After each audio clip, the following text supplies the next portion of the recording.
Doctor എൻ്റെ double chin എനിക്ക് ഭയങ്കര കോൺഫിഡൻസ് കുറയ്ക്കുന്നു. ഇങ്ങനെ ഫോട്ടോ എടുക്കുമ്പോഴും ഈ രണ്ട് സൈഡും എന്താ ചെയ്യാൻ പറ്റുക? So for you double chin എന്ന് പറയാൻ ചെറിയൊരു ലാക്ക് ഓഫ് ടോണിങ് ആണ് ഉള്ളത്.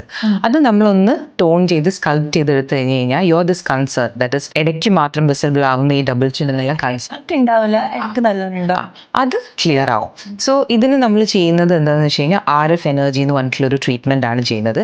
It will just help in sculpting your fat pads and muscle in that area. അതിപ്പോ എനിക്ക് ഇൻജെക്ട് ചെയ്യേണ്ടി വരുമോ? മീൻസ് അതൊക്കെയാണ് ടെൻഷൻ. ഇപ്പൊ നോർമലി ഇങ്ങനെയാണ് പ്രൊസീജിയർ, ഒരു ഐഡിയ ഇല്ല. ഇത് ഇൻജെക്റ്റബിൾ അല്ല, ഇൻവേസീവ് അല്ല, അതിനൊരു ഡൗൺ ടൈം ഇല്ലാത്ത പ്രൊസീജിയറാണ്. ഇപ്പോൾ സർജറിക്ക് ഇന്നൊരു ഇവന്റ് ഉണ്ട് എന്നുണ്ടെങ്കിൽ ഇത് കഴിഞ്ഞ ഉടനെ ആ ഇവന്റിലേക്ക് പോകാൻ പറ്റും. So this will help in giving you a very good sculpted feel without having a downside to it. Redness ഉണ്ടാവില്ല, പെയിൻ ഉണ്ടാവില്ല, ബ്രൂസിങ് ഉണ്ടാവില്ല, അങ്ങനത്തെ പ്രശ്നങ്ങളൊന്നും അതിനുണ്ടാവില്ല. അപ്പോൾ നമുക്കൊന്ന് മെഷർ ചെയ്തതിന് ശേഷം we start the procedure. Okay.